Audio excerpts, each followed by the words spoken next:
1 Corinthiens 14, verset 1. Wow. Recherchez l'amour.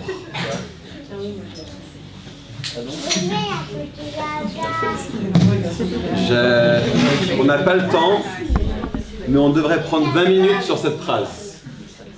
Recherchez l'amour. La prophétie s'exerce toujours dans ce contexte-là. Toujours 1 Corinthiens 14, verset 1. Aspirez aux dons spirituels, mais surtout, aspirez à la prophétie. On a besoin de dire de ce de quoi on parle. Quand on parle de prophétie, on en fait parfois quelque chose d'extrêmement grandiose. C'est pas quelque chose d'extrêmement grandiose. On va voir plus tard que Paul dit que c'est possible, dans une rencontre, que tous prophétisent. On va le voir plus tard, vous n'allez peut-être pas me croire, parce que vous avez en tête 1 Corinthiens 12, et vous allez dire certains auront, d'autres auront, oui. Dans 1 Corinthiens 12, il est en train de parler d'une rencontre particulière d'église. Et il va dire, lorsque on est dans une rencontre d'église particulière, dans une rencontre donnée, on va dire un certain dimanche, et bien un certain dimanche, c'est Karen qui va avoir un parler en langue, et c'est Caroline qui en aura l'interprétation. Et c'est Joël qui va avoir une parole de prophétie, et c'est Ludmila qui va avoir une parole de sagesse. Le dimanche suivant, c'est Kevin qui va avoir un parler en langue, et c'est Augustin qui va avoir l'interprétation, et c'est Isabelle qui va avoir une parole de prophétie, et c'est Caroline qui va avoir une parole de sagesse. Chacun aura. Il est en train de parler d'une rencontre d'église précise. Il n'est pas en train de dire certains dons spirituels sont pour certains, d'autres sont pour d'autres, mais chaque dimanche, ou pas qu'un dimanche, à chaque fois que le corps de Christ se rassemble, l'Esprit distribue librement à différentes personnes les dons qu'il a envie pour que l'église soit édifiée. Il n'y a pas un don qui soit l'apparat d'une personne. Donc aspirer aux dons spirituels, mais surtout à la prophétie. Qu'est-ce que c'est que la prophétie? C'est tout simple. Je peux te demander d'abord. Oui, est-ce que vous avez des idées de ce que c'est que la prophétie?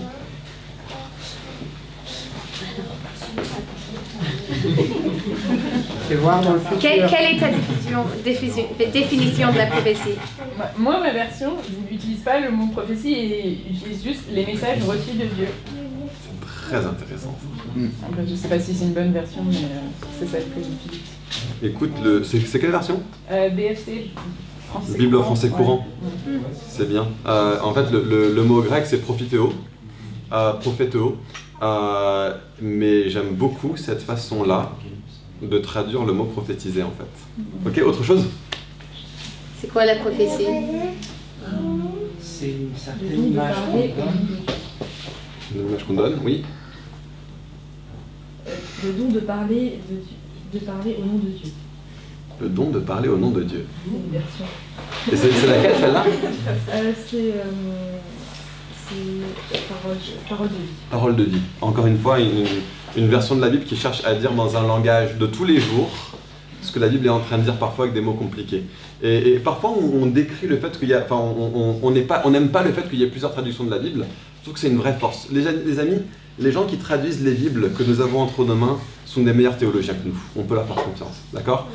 Et quand il y a des différences, c'est pas qu'il y en a un qui essaie d'avoir raison et que l'autre essaie d'avoir tort. Souvent, ces choses-là sont complémentaires. Donc moi, j'ai le mot prophétiser. Toi, tu avais... Les messages reçus de Dieu. Les messages reçus de Dieu. Et toi, tu avais... Le don. Le don de...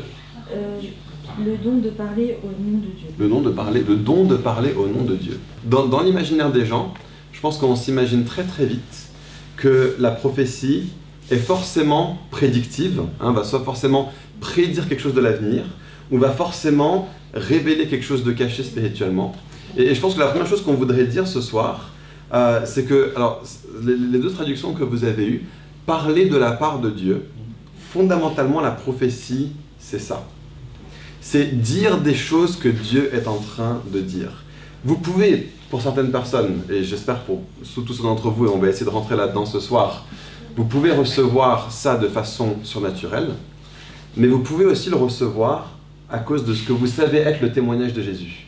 Qu'est-ce que Jésus dit? Qu'est-ce que Dieu dit?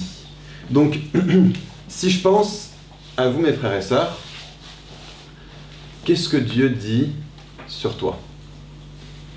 Qu'est-ce que... Je peux commencer avec ça, on va dire, on va appeler ça le niveau 1 de la prophétie. J'ai pas envie d'avoir un langage un peu bizarre, tu vas avoir des nouveaux niveaux spirituels, je n'aime pas ce genre de langage, c'est pas biblique. Mais de dire...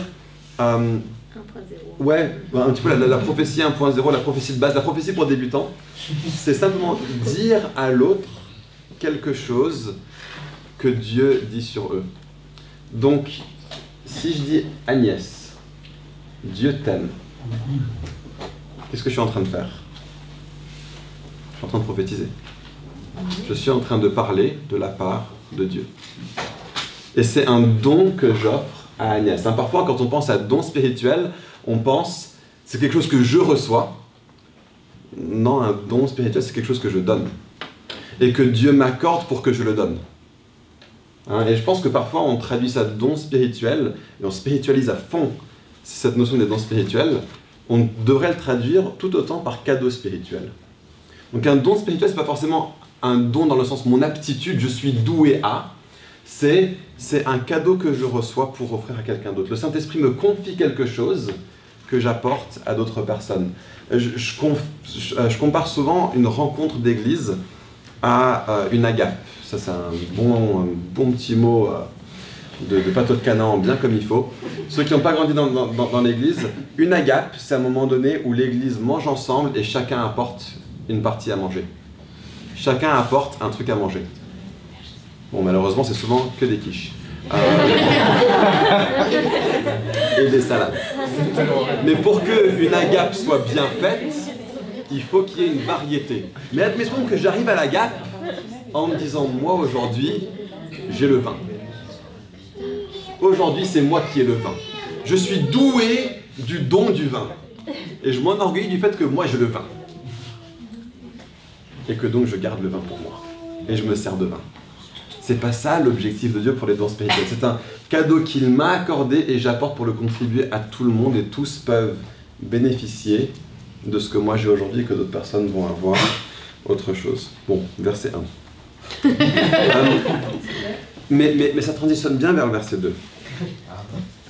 En effet, celui qui parle en langue ne parle pas aux hommes mais à Dieu, car personne ne le comprend. Verset 3. Celui qui prophétise, au contraire, parle aux hommes. Donc c'est de la part de Dieu, et c'est s'adresser aux hommes. C'est pas des sortes de déclarations, je sais pas quoi, dans l'air, etc. C'est pas un truc mystique. C'est recevoir qu'est-ce que Dieu dit sur une personne, sur une situation, et c'est l'adresser aux hommes qui se trouvent devant nous. Et extrêmement important, et c'est pour ça qu'on parle de ça ce soir, parle aux hommes. Qu'est-ce qu'il fait ? Il les édifie, il les encourage et il les réconforte. Celui qui prophétise les édifie, les encourage, les réconforte. Les amis, le Nouveau Testament a apporté une manifestation du ministère prophétique qui est fondamentalement différent du ministère prophétique dans l'Ancien Testament. Pourquoi ? Parce que le ministère de l'Ancienne Alliance est un ministère de condamnation, le ministère de la Nouvelle Alliance est un ministère de réconciliation. Et donc si je demande à Dieu, qu'est-ce que tu dis sur Gemma ? Comment est-ce que Dieu voit Gemma ? Quelle est la perspective de Dieu sur Gemma ? Gemma est juste. Gemma est libre par rapport au péché. Gemma est héritière de la terre. Gemma est capable d'exercer tous les dons spirituels et toutes les choses que j'ai listées hier soir. L'identité de Gemma, voilà comment Dieu la voit. Et donc la prophétie vient pour encourager, pour édifier, pour réconforter. Est-ce que tu veux dire ta phrase choc que tu as dit l'autre jour à Liverpool ? Je ne sais plus si c'est celui-là, mais c'est sur l'Ancien Testament. Oui. Oui, parce que du coup, aujourd'hui, donc la prophétie est différente que dans l'Ancien Testament, parce qu'on voit en partie, on prophétie en partie. Et on va venir à ce passage dans quelques instants. On va arriver à ça. Dans l'Ancien Testament, c'était des prophètes qui recevaient directement une parole de la part de Dieu et qui le donnaient. Et ils étaient testés. Et s'ils ne prophétisaient pas correctement, s'ils se trompaient, et bah il se faisait lapider. Donc du coup, c'était quoi la raison pour laquelle j'ai dit ça l'autre jour? C'était intéressant à ce moment-là. Si vous voulez prophétiser comme les prophètes de l'Ancien Testament, soyez prêts à vous faire lapider comme dans l'Ancien Testament. Voilà, c'est ça. D'accord. Donc, si vous voulez exercer le ministère prophétique comme on l'exerçait dans l'Ancien Testament, soyez prêts à ce que vous soyez jugés comme l'étaient les prophètes de l'Ancien Testament. Le ministère prophétique dans le Nouveau Testament, parce que c'est parler de la part de Dieu aux hommes, c'est encourager, édifier, réconforter. Et donc il continue en disant « Je désire que vous parliez tous en langue, mais encore plus que vous prophétisiez. Celui qui prophétise est plus important que celui qui parle en langue, à moins que ce dernier n'interprète pour que l'Église reçoive une édification. » Et maintenant, et ensuite il va passer tout un temps à parler du parler en langue. On va pas parler de ça ce soir, même si ça pourrait être extrêmement intéressant. C'est quand les langues. Sinon, voilà. 1 Corinthiens 14, verset 24, il revient à la prophétie. En revanche, si tous prophétisent, et qu'un non-croyant ou un simple auditeur entre, il est convaincu de péché par tous, il est jugé par tous, les secrets de son cœur sont dévoilés, il tombera alors le visage contre terre pour adorer Dieu en déclarant « Dieu est réellement au milieu de vous ». Il y a deux choses que je veux faire ressortir dans ce passage. C'est que Paul admet que on puisse avoir une rencontre d'église où potentiellement, et on va voir qu'il y a un ordre dans lequel ça fera que ça ne se produit pas, mais potentiellement tous peuvent prophétiser. C'est ce qui est marqué dans ce texte. Et donc c'est quelque chose qui est disponible à vous tous. Même le niveau 1. D'accord ? Ne serait-ce que commencer avec le niveau 1. Et c'est pour ça que je vous ai dit ce soir, vous allez tous prophétiser. Parce que même si vous n'arrivez à faire rien de plus que ça, même si votre théologie est absolument minuscule, même si votre connaissance de la Bible est absolument infime, j'espère que vous savez quand même, si vous êtes à ce week-end d'église, que Dieu aime ses fils et ses filles. Et donc même si vous faites rien d'autre ce soir que juste dire à la personne en face de vous, Dieu t'aime, vous aurez prophétisé ce soir. C'est pas une bonne nouvelle ça ?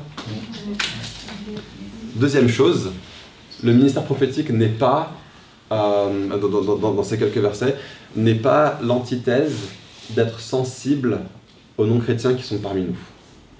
Il y aura des églises qui sont très conscients de vouloir, et on veut être une église de ce type, une église qui est très consciente de s'assurer que les non-chrétiens qui sont parmi nous trouvent tout ce que nous faisons intelligible et pertinent. D'accord ? Mais pour Paul, une église qui impacte les non-croyants est une église dans laquelle le ministère prophétique est exercé. Mais je pense que c'est important que, comme Paul a vraiment le souci des non-croyants par rapport à l'exercice de la prophétie, qu'on puisse se poser la question, comment est-ce qu'on exerce le prophétique d'une façon qui va être pertinente pour les non-croyants, d'une façon qui va être intelligible pour les non-croyants. Et là-dessus, je pense que c'est important qu'on mentionne plusieurs choses. On vit dans un monde qui est extrêmement allergique à tout ce qui est artificiel. Et donc je pense que c'est très très important qu'on fasse attention au maximum à ce que lorsqu'on prophétise, on utilise une voix et des expressions aussi normales que possible. Comme le dit souvent Nikki, on n'a pas besoin de hyper Dieu. Et dans différentes églises, il y aura différentes façons, différentes traditions de comment est-ce qu'on prophétise. Ça peut être... enfin, moi, c'est un truc dans lequel je tombe très vite. J'ai tendance à très vite fermer les yeux quand je prophétise et à avoir une sorte d'intensité dans ma voix qui est excessive. Et j'essaie de me guérir, ok ? Je prends des médicaments fréquemment. Ça s'appelle Rebecca. Ça s'appelle Rebecca. L'autre, ça va être la voix surspirituelle. Seigneur, nous implorons ta miséricorde sur nous en ce jour. Et donc c'est cette façon de parler très susurrante. C'est pas comme ça qu'on parle dans la vie normale. Pourquoi est-ce qu'on fait quand on prophétise? Pour d'autres, il va y avoir des petits, comme ça, de tête. Oh, je sens le Seigneur en train de me dire, si vous pouvez pas vous retenir, vous retenez pas. Mais si vous pouvez vous retenir, franchement, faites-le pas, quoi. Il y a une règle de base dans le prophétique, c'est ne glorifiez pas le bizarre et certainement ne cherchez pas à reproduire le bizarre. L'onction ne se trouve pas dans le bizarre. Il y a un truc par rapport à ça. Souvent, on cherche le prophétique parce qu'on cherche le sensationnel. Et en fait, c'est notre âme qui cherche quelque chose. Le prophétique, c'est je cherche l'esprit et peut-être l'âme peut réagir, ça peut me toucher, mais c'est pas chercher quelque chose au niveau de l'âme, donc au niveau de mes émotions d'abord. Voilà, enfin, c'est juste souvent les gens qui comme ça, c'est une recherche de quelque chose de physique avec Dieu, parce qu'il y a quelque chose dans leur relation qui peut manquer. Excellent. Bon, il y aurait toutes sortes d'autres exemples un petit peu, mais parler normalement. Utiliser un vocabulaire aussi normal que possible. On n'a pas besoin de prendre une forme particulière quand on prophétise. Et je pense que rien qu'en faisant ça, on s'assure que les personnes de l'extérieur ne sont pas gênées par notre façon de faire, ce qui donne toutes les chances possibles pour que le message en lui-même soit particulièrement percutant pour les gens. T'as autre chose à ajouter un petit peu sur... Non, je vais te parler plus après. Oui, donc quand on arrive aux parties plus intéressantes. Moi, je suis bien à écouter. Ok, verset 26, parce qu'il apporte un cantique, tout ça pour... Oui, ça c'est important quand même, verset 26. Que faire donc, frères et sœurs, lorsque vous vous réunissez? Chacun de vous peut apporter un cantique, un enseignement, une révélation, une langue ou une interprétation, que tout se fasse pour l'édification. Ça, c'est un principe qui est extrêmement important. Pourquoi est-ce que nous prophétisons? Pour édifier les autres, pour nourrir les autres. C'est le principe de l'agape. Je ne rapporte pas le boursin pour moi. Si j'ai du boursin, c'est pour que tout le monde en profite. Y en a-t-il qui parlent en langue? Que 2 ou 3 au plus parlent, chacun à son tour, et que quelqu'un interprète. S'il n'y a pas d'interprète, qu'on se taise dans l'Église et qu'on parle à soi-même et à Dieu. Alors ça on parle du parler en langue, mais j'aimerais faire ressortir par rapport à la prophétie aussi. Pourquoi? Parce que là, on a le cas d'une personne qui reçoit un don spirituel et qui se dit, oui, mais les conditions ne sont pas réunies pour que je l'apporte. Et donc, même si je l'ai reçu de la part de Dieu, je ne suis pas obligé de l'apporter. Personne n'est là pour interpréter? Ok, j'apporterai pas de parler en langue. J'ai du sirop d'érable, mais personne n'a ramené de pancake.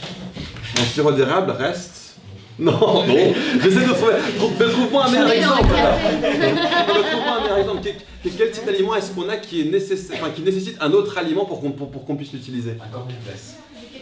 Ok. J'ai des cornets de ketchup et hamburger. Ok, voilà, donc j'ai des cornets de glace où j'ai du ketchup, mais il n'y a pas de hamburger, où il n'y a pas de glace. Mon cornet de glace, je peux le laisser dans le sac et ça ne me pose aucun problème. On le sort la prochaine fois. Exactement, on peut le sortir la prochaine fois quand quelqu'un est là pour interpréter. Et c'est pareil au niveau du prophétique. Nous ne sommes pas obligés d'apporter une parole prophétique. Et justement, ce que le passage dit juste après, quant au prophète, que 2 ou 3 parlent. Je vais juste sauter la fin de ce verset parce qu'on va y revenir après. Que 2 ou 3 parlent. Et si un autre membre de l'assistance a une révélation, que le premier se taise. Autrement dit, nous faisons les choses les uns à la suite des autres. Et surtout, si nous sentons qu'une personne a apporté quelque chose et que nous, on a une autre parole prophétique qui vient confirmer ou appuyer ce qu'une première personne a à dire, on peut savoir, ok, Dieu est en train d'aller dans ce sens, nous allons continuer dans ce sens. D'accord? Et parfois, ce qui peut se passer quand on a beaucoup de personnes qui prophétisent, si les prophètes ne sont pas sensibles à ce que le Saint-Esprit est déjà en train de faire dans la rencontre, on peut avoir des paroles prophétiques qui nous emmènent par là, et puis qui nous emmènent par là, et puis qui nous emmènent par là, et puis qui nous emmènent par là. Je veux nous encourager, alors qu'on exerce le ministère prophétique, à ce qu'on soit sensible à ce qui a été dit avant, et à être sensible de l'apporter dans la continuité de ce qui a été dit jusqu'ici. Si tu penses que tu as reçu une parole concernant la paix de Dieu qui surpasse toute intelligence et tu penses que Dieu veut encourager les gens par rapport à ça, mais que jusqu'ici tous les chants nous ont conduit dans quelque chose de plus exubérant, de plus punchy, et de plus déclaratif peut-être, on va dire, ou même de plus guerrier au sens spirituel, c'est peut-être pas le moment d'apporter cette parole. Peut-être que ce que tu as reçu, c'est pour toi que tu l'as reçu. C'est très possible, il faut savoir interpréter et se dire, pas parce que je reçois quelque chose de la part de Dieu que c'est forcément pour les autres. D'accord? Parfois, je vais recevoir une parole qui est pour moi, il faut savoir le discerner. Parfois, c'est là, mais c'est pour plus tard. Parfois, c'est même pour l'Église en général, mais c'est pas pour cette rencontre particulièrement. Vous pouvez aller voir un des responsables et dire, écoute, j'ai reçu ça. S'il y a un moment dans la semaine où tu tombes sur une situation où c'est pertinent, peut-être que Dieu te le rappellera et tu pourras l'apporter à ce moment-là. D'accord? Et donc, ce qu'on reçoit dans un moment donné, on n'est pas obligé de l'apporter dans un moment donné. Et ce qui se passe, c'est que donc, ce qu'il vient de dire, ou ce qu'il va le dire plus tard, c'est que Dieu est un Dieu d'ordre. Il va le dire, voilà. Verset 33, Dieu n'est pas un Dieu de désordre, mais de paix. Et donc ce que ça veut dire, c'est que le Saint-Esprit, quand on se réunit, a une intention. À chaque fois que l'Église se réunit, le Saint-Esprit veut faire quelque chose. Mais ce qui se passe, c'est que c'est très rare qu'une personne seule sache tout ce que le Saint-Esprit va faire. Et donc ce qu'on fait, c'est que par exemple, on encourage nos conducteurs de louanges à bien se préparer, à prendre du temps dans la prière, à dire « Seigneur, qu'est-ce que tu veux qu'on chante ?» Et ils le font.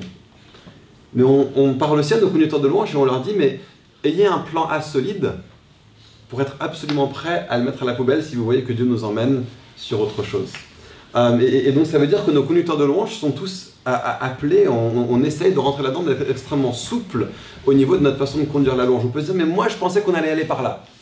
Mais sur le moment, le Saint-Esprit peut-être nous conduit là où on pensait ne pas aller, et donc là le groupe de louange va emboîter le pas et va aller là où le Saint-Esprit a commencé à nous emmener. Et donc ce qui se passe, c'est que dans la rencontre, il y a un fil conducteur. Et le rôle des présidents, qui préside une des célébrations, et c'est pour ça que vous voyez parfois des gens venir partager une parole, le président qui va dire vas-y maintenant, qui va dire juste patiente, ou qui va lui juste chuchoter quelque chose à l'oreille, c'est qu'on est en train d'essayer de s'assurer dans la sensibilité au Saint-Esprit que la pensée de l'Esprit soit respectée alors qu'on se réunit ensemble.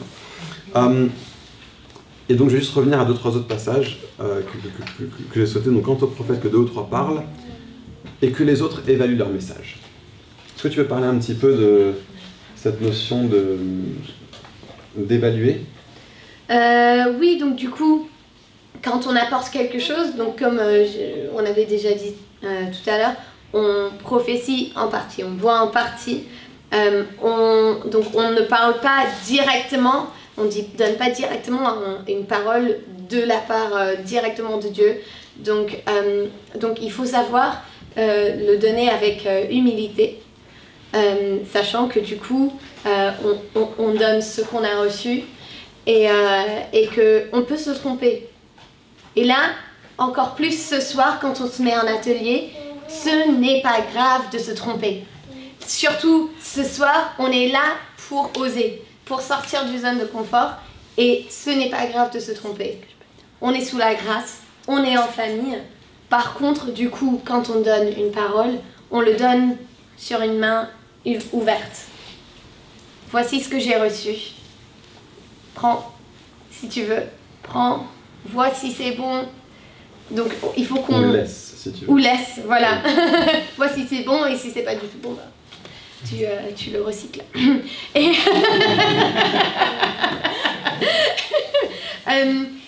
parce que la personne n'a peut-être pas reçu, enfin n'a peut-être pas bien entendu, a peut-être mal interprété, a peut-être reçu quelque chose mais l'a pas dit correctement, ou à la mauvaise personne, ou il y a tout un tas de choses qui peuvent se passer entre ce que Dieu dit et ce que la personne reçoit. Et même la personne peut dire quelque chose de très bien et que nous on n'est pas disposé et qu'on le prend mal ou qu'on le... Enfin voilà, il y a tellement d'étapes là-dedans où les choses peuvent... C'est comme le jeu qu'on a fait tout à l'heure. C'est le téléphone arabe là, que les choses se modifient au fur et à mesure.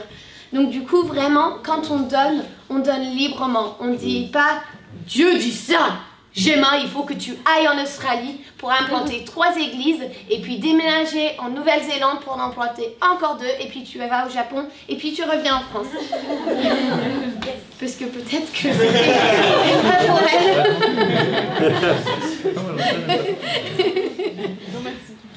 C'était Oui, et oui, parce que voilà.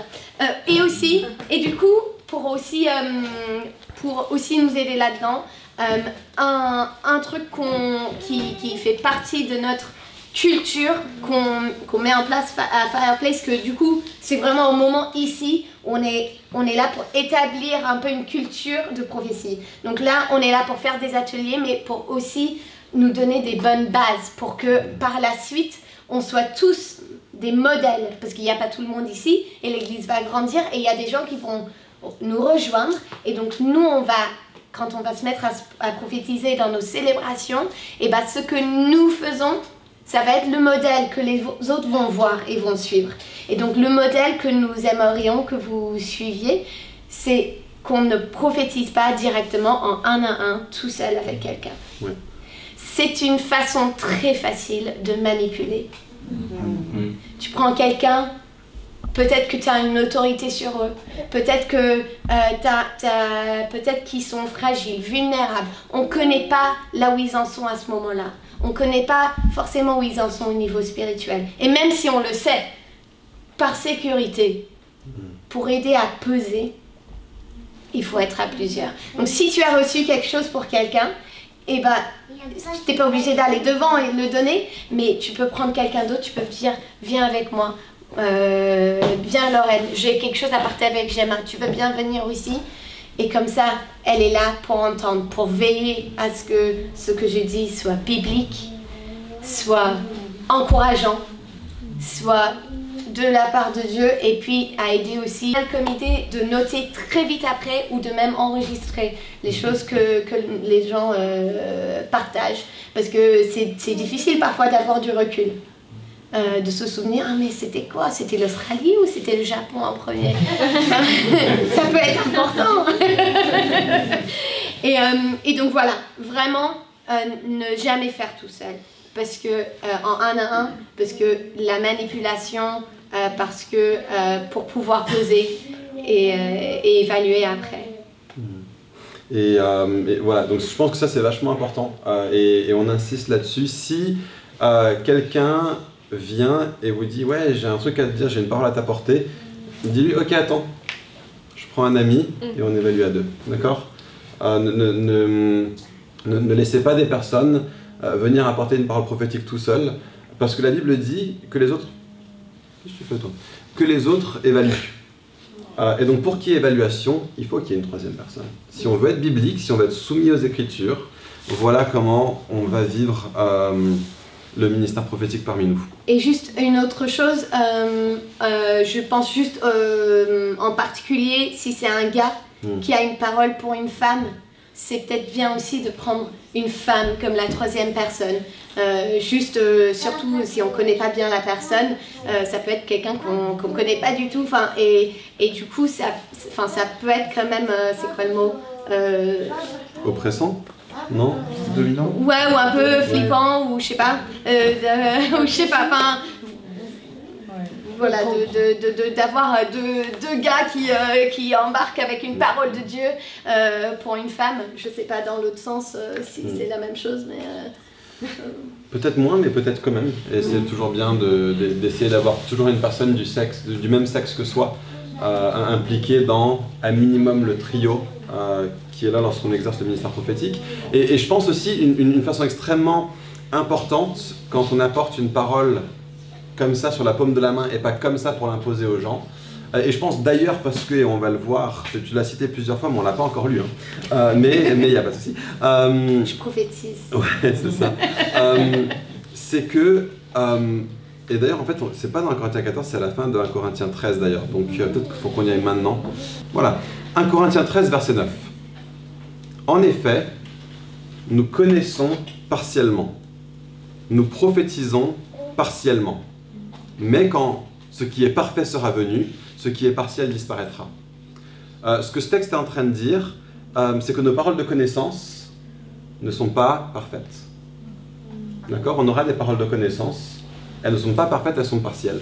Pourquoi? Parce que soit moi j'entends mal Dieu, comme Rebecca l'expliquait, soit j'exprime mal ou j'interprète mal ce que Dieu veut me dire et donc je l'exprime mal, ou bien la personne va mal entendre. Il y a tout un élément d'imperfection dans la prophétie, donc dans nos paroles de connaissance, et donc nous prophétisons partiellement dans nos prophéties aussi. Et à nouveau, dans l'Ancien Testament, ce n'était pas le cas. Dans l'Ancien Testament, ce qui se passe, c'est que Dieu mettait son onction sur une personne. Dans l'Ancien Testament, je te oins David pour être roi. Je te oins Jérémie pour être un prophète de l'Éternel. Dans le Nouveau Testament, il y a un oint. Le mot Christ veut dire oint. Celui qui est oint. Le Messie, c'est celui qui est oint par l'Éternel. Et nous sommes le corps de Jésus, c'est-à-dire que tous ensemble, nous participons à l'onction de Jésus, mais aucun d'entre nous de façon entière. Je ne suis pas la pleine manifestation de Jésus sur terre, ni Rebecca, ni aucun de nous dans cette pièce, mais ensemble, nous sommes la manifestation de Jésus sur la terre, et ensemble, nous manifestons l'onction de Dieu. Et donc, aucun d'entre nous n'avons la pleine onction d'un prophète comme dans l'Ancien Testament. Certains auront un ministère de prophète, et personne dans cette église n'a ce ministère.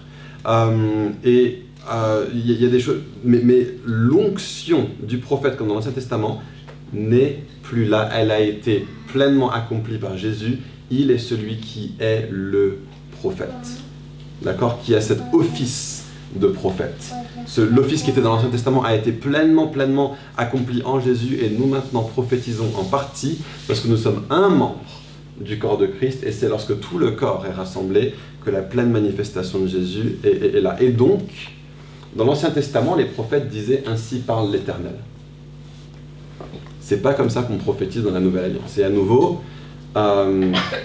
si vous voulez prophétiser comme quelqu'un qui a l'autorité d'un prophète de l'Ancien Testament, soyez prêts à être punis comme un prophète qui a l'autorité d'un prophète de l'Ancien Testament.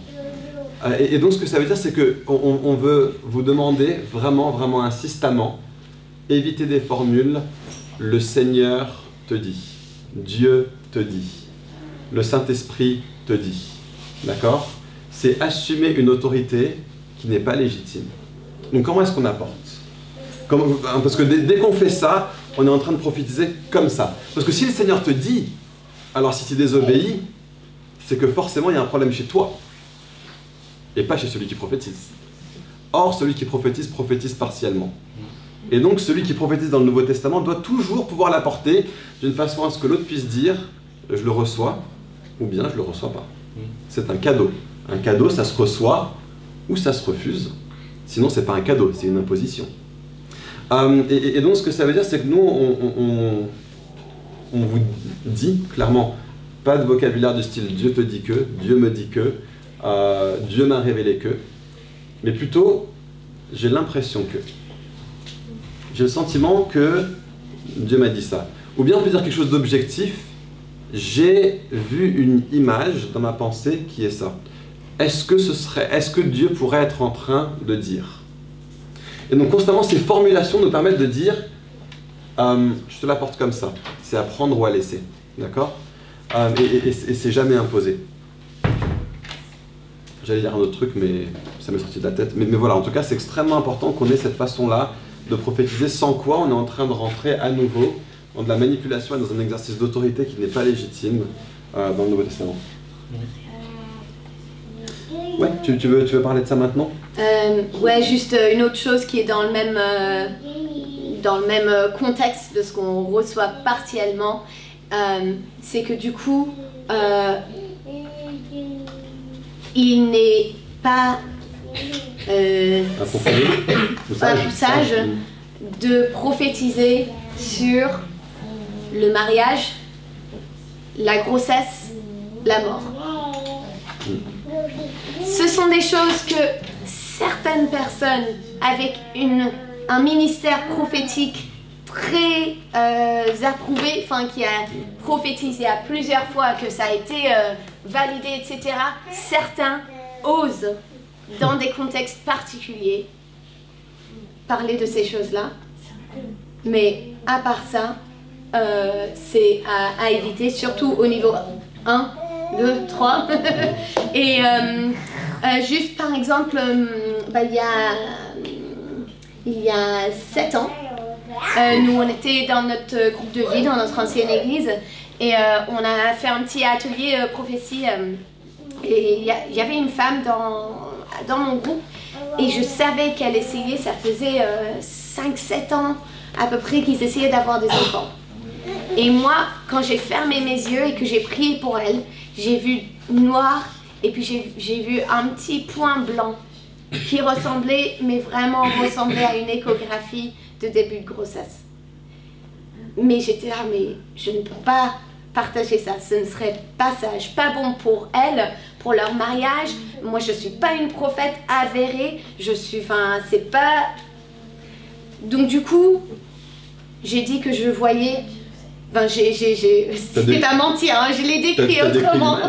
Donc j'ai dit que je voyais une perle précieuse en elle et qu'il fallait en prendre soin et que c'était quelque chose de précieux qui allait grandir et qu'elle allait pouvoir en prendre soin et d'autres choses qui m'étaient venues, je sais plus.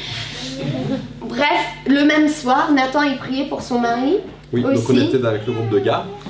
Et donc le mari était là et moi j'ai reçu en fait moi directement je crois qu'ils attendent un bébé, je crois qu'elle est enceinte et je l'ai reçu particulièrement. Ce qui m'est venu en premier, c'est la transition que tu demandes depuis longtemps, elle est arrivée.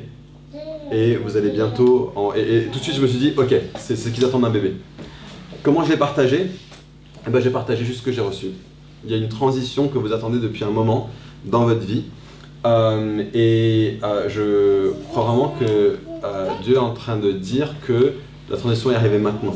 Et j'ai dit, ça peut être au niveau du couple, de la famille, du mariage. Ce que j'étais en train de faire, c'était en train de dire, c'est possible que je me trompe. D'accord? Et ce qui se passe, c'est que eux, s'ils savaient qu'ils attendaient un enfant, ils auraient entendu nos paroles et ils auraient dit « Je crois que je sais de quoi ça parle, merci Seigneur, tu es en train de nous encourager là-dessus. » Si ce n'était pas le cas, ils auraient reçu ça comme une parole où ils peuvent dire « Ok, je ne sais pas trop de quoi ça parle, peut-être que Dieu révélera plus tard. » Ils nous ont dit 2 semaines plus tard qu'ils attendaient un enfant. Et à ce moment-là, on a pu leur dire « Voilà, tu te souviens de la parole que Rebecca a eue? Tu te souviens de la parole que nous on a eue? En rentrant du groupe de maison ce soir-là, on a partagé nos paroles l'un pour l'autre en se disant je crois qu'ils attendent un enfant. » Tous les deux on s'est dit ça, et c'était vraiment vrai. Mais on ne l'a pas apporté avant, pourquoi? Parce que d'une part, si c'est pas vrai, la blessure potentielle est très grande. D'accord? Et si c'est vrai, qu'est-ce que ça leur apporte de plus? Ils attendent déjà un bébé. Que je leur dise ou que je leur dise pas, ils attendent un bébé. Ça ne changera rien que je leur partage ou que je leur partage pas. Donc on a attendu que eux le sachent et que eux nous le disent pour qu'on puisse leur dire, c'est quoi?